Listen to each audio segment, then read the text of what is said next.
우리에게 주신 하나님의 말씀은 베드로후서 1장 12절에서 21절까지입니다. 네, 베드로후서 1장 12절에서 21절까지. 네, 베드로후서 1장 12절에서 21절까지. 네, 하나님의 말씀을 듣겠습니다. 그러므로 너희가 이것을 알고 이미 있는 진리에 서 있으나 내가 항상 너희에게 생각나게 하려 하노라. 내가 이 장막에 있을 동안에 너희를 일깨워 생각나게 함이 옳은 줄로 여기노니 이는 우리 주 예수 그리스도께서 내게 지시한 것 같이 나도 나의 장막을 벗어날 것이 임박한 줄을 알미라. 내가 힘써 너희로 하여금 내가 떠난 후에라도 어느 때나 이런 것을 생각나게 하려 하노라. 우리 주 예수 그리스도의 능력과 강림하심을 너희에게 알게 한 것이 교묘히 만든 이야기를 따른 것이 아니요 우리는 그의 크신 위엄을 친히 본 자라. 지극히 큰 영광 중에서 이런 소리가 그에게 나기를 이는 내 사랑하는 아들이요 내 기뻐하는 자라 하실 때에 그가 하나님 아버지께 존귀와 영광을 받으셨느니라. 이 소리는 우리가 그와 함께 거룩한 산에 있을 때에 하늘로부터 난 것을 들은 것이라. 또 우리에게는 더 확실한 예언이 있어 어두운 데를 비추는 등불과 같으니 날이 새어 샛별이 너희 마음에 떠오르기까지 너희가 이것을 주의하는 것이 옳으니라. 먼저 할 것은 성경의 모든 예언은 사사로이 불 것이 아니니 예언은 언제든지 사람의 뜻으로 낸 것이 아니요 오직 성령의 감동하심을 받은 사람들이 하나님께 받아 말한 것임이라. 아멘. 자, 우리 친구들 사과를 먹고 싶어서 사과 나무를 심는다면 사과가 먹고 싶어서 사과 나무를 심는다면 어디에 심어야 할까요? 시냇가 옆에 심어야 할까요? 아니면 사막에 심어야 할까요? 시냇가요? 왜요? 왜 시냇가에 심어야 할까요? 기름진 땅이고. 왜 시냇가의 옆에 땅은 기름질까요? 옆에 무엇이 있기 때문에? 네, 맞아요. 시냇가에 심은 땅이 기름질 수 있는 이유는 옆에 물이 있기 때문에 그래요. 그렇죠? 그래서 시냇가 옆에 사과나무를 심어야 하겠죠. 자, 그럼 우리 친구들 잘 믿고 싶나요? 예수님 잘 믿고 싶어요? 네. 그리고 신앙의 열매 많이 맺고 싶나요? 사과나무처럼 주렁주렁? 진짜요? 네. 자, 그러면 어떻게 해야 할지 말씀을 통해서 알려드릴게요. 시편 1편인데요. 제가 읽어드릴게요. 복이 있는 사람은 오직 여호와의 율법을 즐거워하여 그의 율법을 주야로 묵상하는도다. 그는 시냇가에 심은 나무가 등장하네요. 그렇죠? 시냇가에 심은 나무가 철을 따라 열매를 맺으며 그 잎사귀가 마르지 아니함 같으니 그가 하는 모든 일이 다 형통하리로다. 그래서 나무는 시냇가 옆에 있어야 열매를 맺고 잎사귀가 마르지 않고 또 하는 일이 다 형통하대요. 그런데 시냇가에 심은 나무는 무엇을 할까요? 어디에서 무엇을 할까요? 자, 말씀을 보면 시냇가에 심은 나무는요 2절 말씀을 하는 사람이 시냇가에 심은 나무와 같다라고 이야기를 하고 있어요. 시냇가에 심은 나무가 되고 싶죠? 그러면 무엇을 해야 된다고? 2절 말씀 오직 여호와의 율법을 즐거워하여 그의 율법을 주야로 묵상해야 한다라고 하고 있어요. 그 사람이 복이 있는 사람이고요. 복이 있는 사람은 시냇가에 심은 나무와 같아요. 다시 복이 있는 사람은 시냇가에 심은 나무와 같아요. 시냇가에 심은 나무는 어떻게 될까요? 계절을 따라서 열매를 맺고 그 잎사귀가 마르지 아니함 같대요. 저는 잎사귀가 마르지 않다는 것을 이렇게 생각을 해요. 우리 친구들, 목사님 몰래요? 사람 가운데 기운이 좋고 밝은 사람도 있고요. 사람 중에 기운이 약하고 어두운 사람도 있어요. 성격을 말하는 게 아니에요. 외향적이다, 내향적이다 성격을 말하는 게 아니고요. 가까이 가면 기운이 좋고 밝은 사람이 있고요. 가까이 갔더니 기운이 약하고 어두운 사람이 있어요. 그러면 어떤 사람에게 사람들이 모일까요? 맞아요. 기운이 좋고 밝은 사람에게 사람들이 모여요. 왜요? 가까이 가면 내가 기운을 받고 내 기분도 좋아지거든요. 반면에 기운이 약하고 또 어두운 사람에 가면요, 이유를 알 수 없는 자꾸 힘이 빠져요. 어떤 사람이 돼야 할까요? 기운이 좋고 밝은 사람이 되야겠죠. 그렇게 하기 위해서 어떻게 해야 될까요? 네, 오직 여호와의 율법을 즐거워하여 그의 율법을 주의하러 묵상할 때에 사과나무가 계절이 변하면 열매를 맺는 것처럼 세월이 쌓이면 그 사람은 열매를 맺어요. 시간이 지나면 원래 기운이 없고 어두운 사람이었지만 시간이 지나면 기운이 좋고 밝아질 수가 있어요. 마치 잎사귀가 마르지 않는 것처럼. 그리고 모든 일이 형통한다, 성공한다 이런 뜻이 아니고요. 형통은 하나님께서 그와 함께 하는 거예요. 그리고 하나님이 그의 뜻을 그 사람을 통해서 이루어지는 것을 말해요. 시냇가에 심은 나무는 하나님이 함께 하시고 하나님의 뜻이 그 사람을 통해서 이루어져요. 자, 그렇게 하기 위해서 어떻게 될까? 다시 강조하는데 오직 여호와의 율법을 즐거워하여 그의 율법을 주의하러 묵상해야 해요. 묵상이 무엇인지 오늘 목사님이 보여줄게요. 묵상은 성경을 한 번 읽고 두 번 읽고 하는 게 아니라 성경을 계속해서 읽는 거예요. 독서법에도 이런 독서법이 있거든요. 빨리 읽는 것을 우리 친구들 책을 많이 읽는 사람이 되기를 바라는데 책을 많이 읽기 위해서 독서법도 알아야 돼요. 첫 번째, 속독 따라해 볼래요? 속독. 네, 속독은 중요한 것만 읽는 거예요. 책에서 중요하지 않은 것은 건너뛰고 중요한 것만 읽는 것. 무엇이라고요? 속독. 두 번째, 다독. 따라해 볼래요? 다독.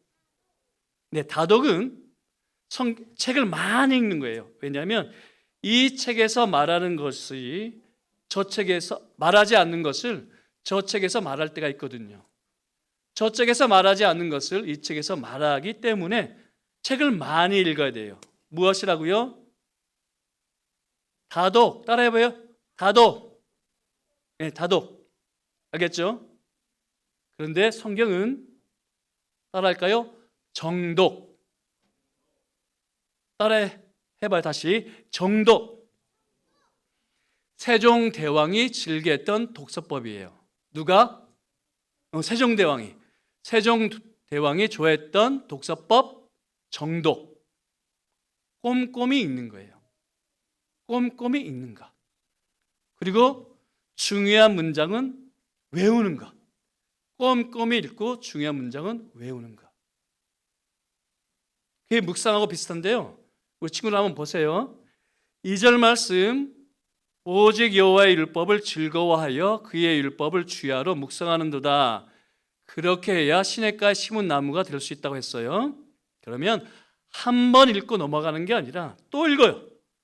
오직 여호와의 율법을 즐거워하여 그의 율법을 주야로 묵상하는도다. 또 읽어요. 두 번, 세 번 읽고 그 다음에 다시 읽을 때는 하나하나 집중해서 읽죠. 오직. 오직이 뭘까? 한 가지 또는 가장 중요하다 이런 뜻이에요. 그래서 오직 읽고 기도하는 거죠. 오직 한 가지, 내가 정말 한 가지처럼 하나님의 말씀을 즐거워하는가? 나에게 질문하는 거예요. 오직 읽고 내가 정말 한 가지로 가장 중요하게 하나님의 말씀을 중요하게 생각하는가? 나에게 묻는 거예요. 성경을 읽고. 그 다음엔 기도하는 거예요. 하나님, 제가 한 가지로 하나님의 말씀을 좋아하지 않아요. 가장 중요하게 생각하지 않아요. 그래서 이제부터는 하나님의 말씀을 가장 중요하게 생각할게요. 도와주세요. 기도하는 거예요. 그 다음 넘어가요. 여호와의 율법을 즐거워하여. 내가 또 질문하는 거죠. 하나님의 말씀을 즐거워하는가? 하나님, 제가 하나님의 말씀을 즐거워하지 못해요. 지루하게 생각해요. 왜 그럴까요? 하나님의 말씀이 재미가 없어서 그럴까요? 아닌 것 같아요. 제 마음이 고장나서 그래요. 기도하는 거죠. 제 마음이 고장나서 하나님의 말씀이 즐겁지가 않아요. 하나님, 제 마음을 고쳐주세요.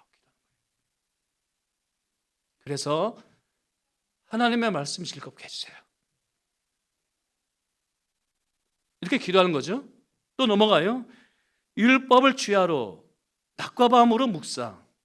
또 읽고 묵상하는가? 또 암송하는가? 외우는가? 하나님, 제가 그러지 못하네요. 점심 먹기 전에 하나님의 말씀을 묵상할게요. 자기 전에 또 묵상할게요. 하나님의 말씀을 외울게요. 이렇게 기도하는 거예요. 이게 무엇이라고요? 묵상하는 것. 계속해서 반복해서 읽고 또 읽을 때는 성경을 읽고 또 나에게 질문하는 거예요. 그리고 기도하는 거예요. 성경 읽고 또 나에게 질문하는 거예요. 그리고 기도하는 거예요. 또 읽고 나에게 질문하고 또 기도하는 것. 무엇이라고요? 묵상. 그러면 어떻게 된다? 시냇가에 심은 나무와 같이 된다. 그런데 예수님께서도 이렇게 하라라고 하셨어요. 요한복음 15장 5절과 7절 말씀에 따르면 예수님께서 시냇가에 심은 나무를 포도나무와 가지로 비유해요. 포도나무로 비유하면서 예수님은 포도나무고 너희는 가지라고 하셨어요. 그런데 또 열매가 등장하죠. 열매를 많이 맺나니 어떻게 해야 열매를 많이 맺을까요? 너희가 내 안에 거하고 내 말이 너희 안에 거하며. 묵상이거든요. 너희가 내 안에 거하고 내 말이 너희 안에 거하면 오직 여호와의 율법을 즐거워하고 그의 율법을 주야로 묵상할 때에 원하는 대로 구하라 그리하면 이루리라. 무슨 뜻일까요? 형통한다는 뜻이에요. 형통한다. 형통이 무엇이라고 그랬나요? 하나님이 그 사람과 함께하고 하나님의 뜻이 그 사람을 통해서 이루어지는 것. 형통. 원하는 대로 구하라. 왜요? 하나님의 뜻과 내 뜻이 하나가 되거든요. 하나가 되거든요. 그래서 형통. 하나님의 뜻이 이루어지고 나는 하나님과 함께하게 되고. 아시겠죠? 자, 하나님의 말씀은 정독하는 것인데 묵상하는 것이라고 그랬어요. 읽고 또 읽고 그 다음에는 내게 묻고 그리고 또 기도하는 것. 이것 꼭 습관으로 우리 친구들 몸에 배게 했으면 좋을 것 같아요. 부모님들 꼭 가르쳐 주세요. 어릴 적에 독서법이 있는 줄 몰랐는데 커서는 독서법이 있는 줄을 알았습니다. 그리고 어릴 적에는 빨리 읽거나 많이 읽는 것이 좋다 생각했었는데 커서는 빨리 읽고 많이 읽는 것보다 흡수하고 소화하는 것이 더 중요하다라는 것을 알았습니다. 그러니까 책에서 얻는 것이 내 것이 되었는가, 더 나아가 나의 생각을 쪼개고 나의 행동을 바꾸는가, 나의 인격을 성숙시키는가, 이게 더 중요하다는 것을 알았습니다. 최근에 어떤 책을 보니 저자는 깨달았다라는 말을 이렇게 정의하고 있었습니다. 깨달았다. 저자는 이렇게 정의하고 있었는데 생각을 쪼개고 행동에 다다랐다. 생각을 쪼개고 행동에 다다랐다. 그러니까 책에서 새로운 지식을 얻거나 또는 배웠다를 넘어서 나의 생각을 쪼갤 때에, 더 나아가 나의 행동에 다다랐을 때에, 그때서야 자신은 깨달았다라는 말을 쓴다 했었습니다. 그럼 책을 읽어도 기억나는 것이 없다면, 그리고 책에서 말하는 것을 내 입으로 말할 수 없다면, 내 말로 바꾸어 설명할 수 없다면, 더 나아가 내 생각을 쪼개지 못한다면 책을 읽지 않은 것과 같다는 뜻이겠죠. 그리고 책을 많이 읽었다 하지만, 많이 한다 하지만 내 행동을 바꾸지 못한다면 책을 읽었다 말하기가 부끄럽겠죠. 그래서 그 책을 읽으면서 저도 속으로 부끄럽고 또 화가 많이 났습니다. 저자보다 나이가 많은 나는 도대체 무엇을 읽어왔는가? 그리고 저자의 종교를 알 수 없지만 기독교 신앙이 있다는 나는 하나님의 말씀, 성경을 읽으면서 과연 얼마나 도끼로 내 생각을 쪼개었는가? 내 행동을 바꿨는가? 물었을 때에 부끄럽고 또 화가 났기 때문입니다. 그래서 대결의 문답은 성경을 읽는 법과 설교를 듣는 법을 또 이야기를 합니다. 같이 읽어볼까요? 대결의 문답 157문 같이 읽겠습니다. 시작. 하나님의 말씀은 어떻게 읽어야 합니까? 성경은 숭고하고 경건하게 여기는 마음으로 읽어야 합니다. 성경은 바로 하나님의 말씀이며 하나님만이 우리로 하여금 성경을 깨닫게 하실 수 있다는 굳은 신념과 성경에 계시된 하나님의 뜻을 알고 믿으며 순종하려는 갈망을 가지고 읽어야 합니다. 성경의 내용과 의도에 대해 부지런함과 주의를 기울임으로 묵상과 적용과 자기 부인과 기도로 읽어야 합니다. 마지막 문장 꼭 외우십시오. 묵상과 적용과 자기 부인과 묵상과 적용과 자기 부인과 기도로 읽으셔야 합니다. 그럼 설교를 어떻게 들어야 할까요? 또 읽겠습니다. 시작. 설교된 말씀을 듣는 이들에게 요구되는 것은 무엇입니까? 설교된 말씀을 듣는 이들에게 요구되는 것은 다음과 같습니다. 준비된 자세와 기도로 설교에 부지런히 참여해야 하며 들은 바를 성경을 통해 점검해보고 믿음과 사랑과 온유함과 준비된 마음으로 진리를 받되 하나님의 말씀으로 받아야 합니다. 그것을 묵상하고 숙고하며 자신의 마음속에 간직하여 그 말씀의 열매가 삶 가운데 맺히도록 해야 합니다. 그런데 오늘 본문도 성경을 읽는 법, 성경을 해석하는 법을 말하고 있죠. 왜냐하면 21절 말씀, 오직 성령의 감동하심을 받은 사람들이 하나님께 받아 말하는 것이기 때문입니다. 그리고 디모데후서 3장 16절과 17절 말씀, 모든 성경은 하나님의 감동으로 됐다라고 그렇게 말씀하고 있죠. 그러니까 하나님께서 하나님의 영으로 천지를 창조하셨듯이, 그리고 하나님께서 하나님의 영으로 우리를 거듭나게 하셨듯이, 하나님께서 하나님의 영으로 천지를 만드셨듯이, 그리고 하나님께서 하나님의 영으로 우리를 거듭나게 하셨듯이, 하나님께서 하나님의 영으로 감동하심을 받은 사람들을 통해서 우리에게 말씀하셨고 무엇보다 교회에게 주셨습니다.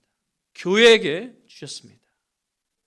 왜냐하면 교훈과 책망과 바르게 함과 의로 교육하기에 유익하기 때문이죠. 하나님의 사람으로 선한 일을 하도록 구비하기 때문입니다. 곧 온전하게 하기 때문입니다. 곧 하나님의 말씀은 우리 마음과 생각을 쪼개고 선한 행동을 하게 하기 때문이죠. 그런데 사단이 가만히 있을까요? 교회가 하나님의 말씀을 서는 것을 가만히 지켜볼까요? 그렇지 않죠. 그래서 크게 두 가지 방법으로 방해를 합니다. 하나님의 말씀을 전하는 자들의 권위를 훼손하거나 또는 하나님의 말씀의 권위를 실추시켜서 말씀의 해석을 비틀어 버리죠. 그래서 하나님으로부터 멀리 떠나가게 하거나 하나님이 말씀하는 바와 반대로 다르게 가게 합니다. 대표적으로 예수님이 재림이 없다 하는데, 그래서 사도 베드로는 거짓 선지자들의 가르침에 대해서 16절 말씀, 우리 주 예수 그리스도의 능력과 강림하심을 너희에게 알게 한 것이 교묘히 만든 이야기를 따른 것이 아니다. 우리는 그의 크신 위엄을 직접 보았다. 그렇게 이야기해야만 했죠. 그런데 오늘은 예수님의 재림에 대해서 설교하지 않겠고요. 재림 의심하지 않죠? 그래서 예수님의 재림에 대해서 설교하지 않고 설교를 듣는 법에 대해서 말하겠습니다. 자, 그럼 어떻게 하나님의 말씀을 들을까요?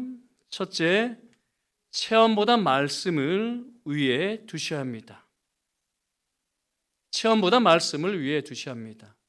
그렇다고 해서 체험이 중요하지 않다 이런 뜻은 아닙니다. 왜냐하면 말씀이 육신이 된 것처럼 말씀을 깨달은 것이 우리의 마음과 생각을 쪼개고 행동으로 드러나야 하기 때문입니다. 인격으로 표현되어야 하기 때문입니다. 그래서 체험이 매우 중요합니다. 하지만 체험을 가장 높은 곳에 두지 말아야 합니다. 왜냐하면 성경이 우리 신앙과 생활에 유일하고 최종적인 잣대이기 때문이죠. 체험을 위에 두지 말아야 합니다. 왜냐하면 성경이 우리 신앙과 생활에 유일하고 최종적인 잣대이기 때문입니다. 자, 여러분, 베드로는 예수님의 재림을 부인하는 거짓 선지자들의 가르침에 대해서 자신의 체험을 이야기했죠. 그렇죠? 본문 17절에 기록된 것처럼 예수님의 변화산 사건을 이야기합니다. 그것을 내가 보았다. 모세와 엘리야가 함께 예수님과 말씀하는 것을 보았다. 그때 성부 하나님의 음성도 내가 들었다. 그렇게 이야기를 합니다. 그리고 이렇게 이야기했었죠. 주님, 여기가 좋사오니 우리가 초막 셋을 질 때 하나는 주를 위하여, 하나는 모세를 위하여, 그리고 하나는 엘리야를 위하여 짓겠습니다 라고 했었습니다. 그런데 자신이 본 것을 이야기하면서 거짓 선생들의 말을 반박하면서 19절 말씀을 보세요. 19절 말씀을 보면 또 우리에게는 더 확실한 예언이 있으니, 체험을 앞에 이야기했고요. 내가 본 것을 앞에 이야기를 했고, 그 다음에 더 확실한 예언이 있으니 어두운 데를 비추는 등불과 같다 하고 있습니다. 자, 그러면 자신이 본 것보다 더 확실한 예언은 무엇일까요? 어두운 데를 비추는 등불과 같은 것은 과연 무엇일까요? 예수님에 관한 구약의 예언이죠. 그렇다면 기록된 성경을 우리의 체험보다 더 위에 두어야 한다 이런 뜻입니다. 기록된 계시를 우리의 체험보다 더 위에 두어야 한다 이런 뜻입니다. 둘째, 말씀 아래에 서야 합니다. 그리고 말씀 아래에서 믿음과 겸손으로 말씀을 받아야 합니다. 왜 그럴까요? 본문도 그렇고 성경의 다른 곳도 이렇게 비유하기 때문입니다. 말씀은 빛이고 우리 마음은 어둠이기 때문에 그래요. 말씀이 빛이고 우리 마음이 어둠이기 때문에 그렇습니다. 그래서 시편 기자는 이렇게 기도를 했었죠. 하나님이여 나를 살피사 내 마음을 아시며 나를 시험하사 내 뜻을 아옵소서. 왜냐하면 하나님의 말씀은 살아있고 운동력이 있어 좌우에 날선 어떤 것보다 예리하여 혼과 영과 및 관절과 골수를 찔러 쪼개기까지 하며 우리 마음과 생각을 판단하기 때문입니다. 따라서 우리는 성경을 읽을 때나 하나님의 말씀을 들을 때나 성경은 우리에게 주신 하나님의 말씀임을 믿어야 하고 그 말씀 아래에 우리를 두어야 합니다.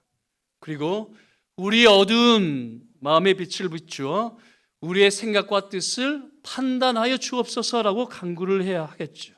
그러니까 우리의 생각과 뜻으로 성경을 판단하는 것이 아니라 성경으로 우리의 생각과 뜻을 판단하여 주옵소서라고 그렇게 간구해야 한다, 이런 뜻입니다. 다시요, 우리의 생각과 뜻으로 성경을 판단할 것이 아니라 성경으로 우리의 생각과 뜻을 낱낱이 드러내어 주시옵소서, 판단하여 주시옵소서라고 간구해야 한다, 이런 뜻입니다. 셋째, 예수 그리스도 중심적으로 해석하셔야 합니다.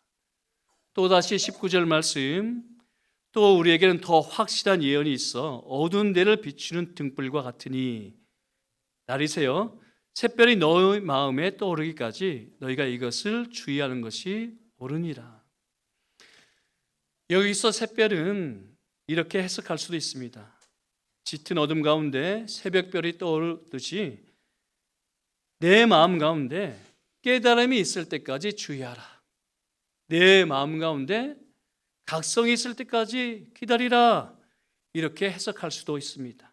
물론 우리 마음은 어둠이어서 성령께서 조명하여 주시지 않으면 말씀을 깨달을 수 없습니다. 왜냐하면 성경은 하나님의 영으로 감동되어 우리에게 주어졌기 때문이죠. 따라서 진리의 영이신 성령님께서 우리의 마음을 조명하여 주시지 않으면 우리는 하나님의 말씀을 깨달을 수 없고 또 설교를 들어도 다 날아가 버리죠. 따라서 설교를 듣기 전에 성령님께서 조명해 주시기를 간구해야 합니다. 그러나 본문의 문맥상 성령님의 내적 조명보다는 또는 나의 주관적인 각성보다는 말씀 안에서 예수님을 찾아야 한다, 이런 뜻입니다. 왜냐하면 신구약 성경에서 샛별은 예수님을 가리키기 때문입니다.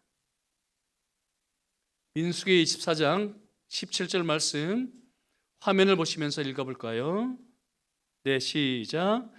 내가 그를 보아도 이때의 일이 아니며 내가 그를 바라보아도 가까운 일이 아니로다. 한 별이 야곱에게서 나오며 한 규가 이스라엘에게서 일어나서 모압을 이쪽에서 저쪽까지 쳐서 무찌르고 또 셋의 자식들을 다 멸하리로다. 이스라엘 백성들이 모압 땅에 있었을 때에 거짓 선지자 발람 들어보셨죠? 거짓 선지자 발람이 모압 왕 발락의 사주를 받아서 이스라엘을 저주하려 했습니다. 그런데 하나님께서 오히려 이스라엘 축복하는 말을 발람 선지자의 입에 넣어주시죠. 그래서 발람 선지자가 마음으로는 이스라엘 백성들 저주하고 싶었지만 하나님의 예언을 할 수밖에 없었습니다. 바로 이 말씀입니다. 자, 여기서 한 별, 한 규는 누구일까요? 당연히 예수님입니다. 한 별, 한 규는 예수님입니다. 그래서 사도 요한도 이렇게 말하지 않습니까? 참빛, 그 세상에 와서 각 사람에게 비추는 빛이 있었으니, 따라서 19절의 샛별은 주관적인 깨달음을 의미하지 않고 그것을 말한다 할 수는 없지만 정확히는 객관적인 계시, 곧 예수님을 의미합니다. 주관적인 깨달음이 아니라고는 말할 수 없지만 보다 정확히는 객관적인 계시, 곧 예수님을 의미합니다. 따라서 예수 그리스도 중심적으로 성경을 읽어야 한다, 이런 뜻입니다. 왜냐하면 성경은 예수님에 대한 예언과 성취, 그리고 예수님에 대한 모형과 원형이지 않습니까? 물론 모든 성경 구절에서 예수님을 찾아야 한다, 그런 뜻은 아니지만 기본적으로 성경을 읽을 때에 그리스도 중심적으로 읽어야 한다, 이런 뜻입니다. 다른 말로 구속사적으로 읽어야 한다, 이런 뜻입니다. 그래서 분립하면서 오후 성경 공부 시간에 신구약 맥잡기를 하면서 구속사적으로 성경을 읽고 해석하는 것을 함께 배웠었죠. 그래서 때로는 짜 맞춘다 그런 말도 들었지만, 그러나 성경은 하나님의 말씀으로서 통일성을 갖추고 있습니다. 왜냐하면 성경은 언약을 중심으로 하나님께서 우리를 구원하시는 이야기이기 때문입니다. 곧 예수 그리스도 안에서 우리를 구원하시는 이야기이기 때문이죠. 그런데 구약에서는 모형으로, 신약에서는 원형으로 드러내셨습니다. 그래서 여러분, 예수님을 신비라 하지 않습니까? 왜냐하면 소수의 사람들이 알기 때문에 신비가 아니라, 소수의 사람들만 알기 때문에 신비가 아니라, 구약에서는 감추어졌다가 신약에서는 드러났기 때문입니다. 구약에서는 희미하지만 신약에서는 선명하기 때문에 예수님을 경건의 비밀, 신비라고 하죠. 자, 마지막으로 넷째, 말씀을 마음에 새게 하고 행동까지 다다르게 해야 합니다. 여러분, 바른 독서법은 첫째, 책의 내용이 기억나야 하겠고, 또 내 말로 바꾸어 말할 수 있어야 합니다. 기억이 나지 않는 것, 또 내 말로 바꾸어 말할 수 없는 것은 내가 책을 읽었다 또는 성경을 읽었다 그렇게 말할 수가 없어요. 어떻게 설교를 들어야 할까요? 저문을 나갈 때 다 잊어버린다면 설교를 들은 것이라 할 수가 없겠죠. 또 내 말로 바꾸어 말할 수 없다면 설교를 들은 것이라 할 수가 없습니다. 하물며 내 마음에 새길 수 있을까요? 내 행동으로 바꿀 수 있을까요?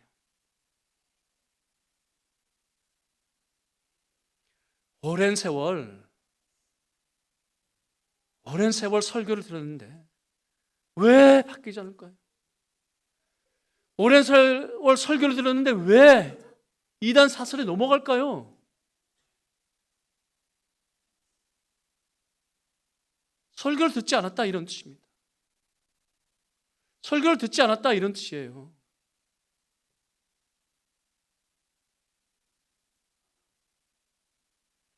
그래서 여러분, 먼저 기록하셔야 하고 또 다시 들춰볼 수 있어야 합니다. 할 수 있으면 댁으로 돌아가실 때 차에서 간단히 나누셔도 되고, 저녁 먹고 나서 또 나눌 수도 있고요. 왜냐하면 나눌 때에 내가 바르게 들었는지 잘못 들었는지 알 수가 있거든요. 그래서 길게 나누지 않더라도 한 문장으로, 두세 문장으로 요약해서 나누어 보시면 좋겠습니다. 자녀들에게도 묻고 또 대답해 주시면 좋겠습니다.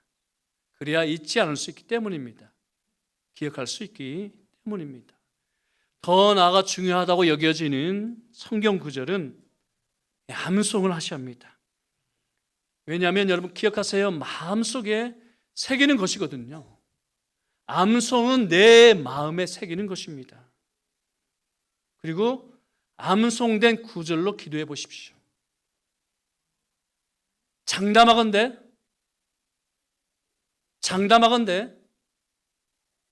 암송된 구절로, 성경 구절로 기도해 보십시오. 확실히 내 기도가 달라집니다. 우리는 그동안 새벽 기도 오셔서 들은 말씀과 별개로 내 마음속에 가득한 것을 기도했죠. 내 급한 것을 기도했죠. 아니요. 기도는 받은 말씀으로 간과하는 겁니다. 기도는 받은 말씀으로 다시 간구하는 것입니다. 내 말로 하지 마시고 말씀으로 한번 기도해 보십시오. 장담하건대 반드시 달라집니다. 그래서 내년에는 말씀 운동 그리고 말씀 기도 운동을 시작해 볼까 합니다. 그동안에는 하루 넉 장씩 있는 성경 통독을 강조했었는데 내년부터는 말씀 묵상 운동, 말씀 기도 운동을 시작해 볼까 합니다. 그래서 노트 한 권 준비하십시오. 주일 설교 적으시고요. 오늘의 묵상도 요약해 보십시오. 할 수 있으면 다 적어보십시오. 오늘의 묵상 본문 읽으시고 와닿는 구절 한 구절 적어보십시오. 암송하십시오. 그 말씀으로 기도하십시오. 이렇게 말씀 묵상 운동, 말씀 기도 운동을 시작해 보면 좋겠습니다. 해볼까요? 네, 함께 해볼 수 있게 되기를 바랍니다. 왜냐하면 책을 읽고서도 생각을 쪼개고 행동에 다다른다 하는데, 그냥 책도 읽고도 생각을 쪼개고 행동이 다다른다 하는데, 하나님의 말씀을 읽고 설교를 들으면서 내 생각을 쪼개야 하지 않겠습니까? 내 마음을 읽어야 하지 않겠습니까? 행동에 다다라야 하지 않겠습니까? 믿음의 진보를 이루며 성령의 열매를 맺어야 하지 않겠습니까? 우리 내년에 함께 해볼 수 있게 되길 간절히 소망합니다. 기도하겠습니다.